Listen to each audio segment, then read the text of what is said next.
Guapo, adelante.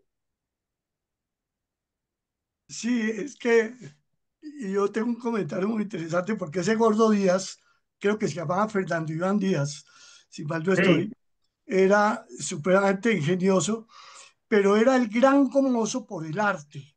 Y no me acuerdo cómo hacía él para meterse a la biblioteca de arte a sacar los libros prohibidos, es decir, toda aquella colección que tenía desnudos, la Maja desnuda, la Venus de Milo, bueno, toda una cantidad de cosas que incluso en algunas pinturas le habían dibujado calzones. El hecho tan simpático era que el gordo se sacaba todos esos libros y se los llevaba para su habitación. Y yo era muy amigo de él y me llamaba y me decía, venga, Borrerito, yo le muestro cosas que no le dejan ver a usted. Yo, igual que lo que dijo Bernardo Nieto, los momentos más felices que tuve en la compañía, incluso durante la vida, fue el juniorado, porque yo hice allá, noviciado en La Ceja, y 65 y 66 hice juniorado, 2 años, porque yo ya venía de bachillerato. Y lo que fue el estudio del arte, literatura, fue mucho mejor que la filosofía, porque al llegar a estudiar filosofía se nos volvió la mente terrible y por eso pues me salí de la compañía, cuando uno lo ponen a pensar. Pero cuando uno está pensando en la bella, eh, digo, literatura, arte, gótico, todo eso, está uno en otro mundo. Pero aquí me hizo acordar Bernardo Nieto del coro. Yo no sé, Bernardo, si te acuerdas, porque aquí no está ninguno de los otros músicos, que son Gustavo Ordóñez, Albertico Jaramillo, Nates y demás, que en el año 65 que yo llegué al Julio Dorado, estaba Sergio Mesa, que era un verdadero organista. Él nos daba, digamos, conciertos de Bach y de Mozart allá en la iglesia. Después le tocó a Joaco Sánchez. Pero en el año 66 que quedaba yo allá estudiando, Joaco y Sergio Mesa venían a Bogotá. Entonces hubo una catástrofe por parte de quién iba a tocar el órgano. Entonces Joaco le dijo al padre Luis Carlos Ramírez, que era el rector, no sé si se acuerdan que era Puf Puf, le decíamos nosotros, claro, claro que entonces, sí. Puf Puf. Y entonces le dice Joaco, mire, el único que medio sabe teclado es Borrero, porque a mí me habían enseñado acordeón el Luis Bernardo Peña Borrero, que fue mi primo y que estuvo pues en La Ceja, y el mismo Julio Jiménez Dorado, que también fue compañero mío en La Ceja y luego pasó al juniorado.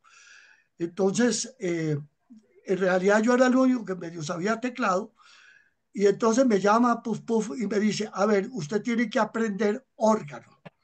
Y yo, pero yo tengo ni idea de esa vaina.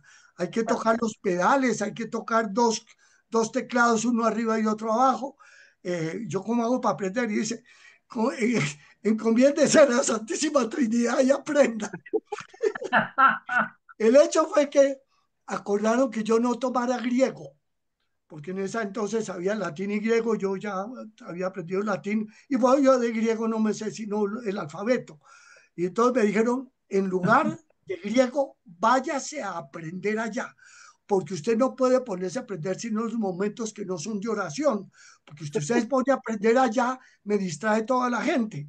Entonces, en los momentos de griego, y no me acuerdo que algunos recreos, entonces Juaco comenzó a enseñarme solfeo, y como sabe, Bernardo, el solfeo es inmamable, que es aprender lo que es el pentagrama y toda esa cantidad de maricadas que se inventaron los músicos.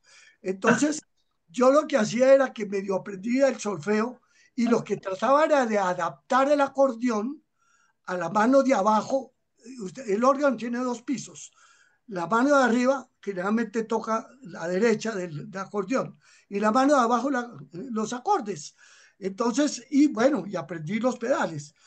Entonces comienzan a enseñarme allá quién era el director de el padre Forerito, quién era, era Nates, No, no. pero había un Luis padre, Fernando era el director del coro. Nates era el director, pero Sí. no me acuerdo cuál era el padre Forerito, tal vez, no, lo confundo No, con el no, otro. Bubi Ah, Barrera. Bubi Barrera, correcto. Entonces había que aprenderse coros de la música porque llegar al altar de Dios, esa cosa era fácil. pero cuando ya era música más complicada, entonces me dice Juaco, aprendas estas músicas que no son difíciles. Entonces me dio cosas de Liszt, de Liebestraum, de Schubert facilitas, y yo me las iba aprendiendo. Pero un día me dio por aprenderme la tocata y fuga en re mayor. Aquí está, Re aquí menor. está Alberto Betancourt, que es re mayor o re menor, no recuerdo cómo es esa. Y entonces yo dije, mierda, este solfeo está muy complicado. Yo no entiendo de esas fusas, semifusas y toda esa serie de cosas. Alberto, tú sabes muy bien cómo es eso, Alberto Betancourt. Y entonces me iba a la sala de música, ponía el disco long play, me lo aprendía de memoria, hacía igual que Bernardo Nieto, bajaba rapidito, me acordaba, volvía a subir, bajaba. Y efectivamente, un día en una misa importante que hubo allá en el año 66, me puse a tocar la tocata y fuga. La gente de abajo miraba a ver qué organista habían conseguido. Y en ese momento, pues estaba Bubi o Nates, no me acuerdo quién, pasándome las páginas del solfeo, ¿cómo se llama? El libro ese de música. Y yo seguía tocando y entonces me dice Bubi, oiga, pero usted está tocando de memoria. Al final yo dije, sí, porque yo no sé solfeo. Fueron cosas muy simpáticas, pero gracias a eso hoy tengo un órgano en mi casa que me gusta tocar y piano y lo aprendí. Realmente Alberto Betancourt me ha mandado muchas cosas que ha puesto por internet y yo lo utilizo, pero la música que nos enseñó Juaco en la sala de música, acuérdate Bernardo que nos enseñaba ya, todos nos lo enseñaron menos la ópera. Yo ya después aprendí ópera y me gustó mucho el tema de la ópera, especialmente en el COVID del año 2020, pero ya en este momento uno puede decir que entre la literatura, el arte del Junio Bravo y la música, eso ha sido lo que más me acuerdo del Junio Bravo y que me ha servido mucho para la vida como hobby, porque yo no soy como Alberto Betancourt, que es un verdadero profesional, o Bernardo Nieto, pero uno lo Oiga, toma como Topito, hay hobby. que contar la anécdota de la serenata cuando a ti te pusimos topo y tú me pusiste a mí salchicho. Cuéntala. ¿Cómo fue? Ah, cuando se reventó una Pues tú cuerda. estabas tocando el requinto, tú tocabas el requinto y se te comenzaron a reventar las cuerdas. Estábamos tocando un pasillo boyacense. Era Ta, una ta. serenata de noche y Sí, terminé estábamos preparando tocando la con tres serenata. cuerdas, Y entonces terminó el topo tocando con dos con cuerditas, tres o yo no sé. cuerdas. Entonces Gustavo Adolfo Ordóñez, que lo ve con sus gafotas al topo, le dice, ¡Topo! ¿Por qué? Porque se le toteaban las cuerdas. Y yo me reventé de la risa y Oscar Borges me dice, ¡Salchicho! Y ahí quedé. Y tú te quedaste topo y yo me quedé salchicho. Fue Es que se espectacular esa noche. salchicho porque era gordito. Oiga, Ay, qué maravilla esta presentación, buenísimo.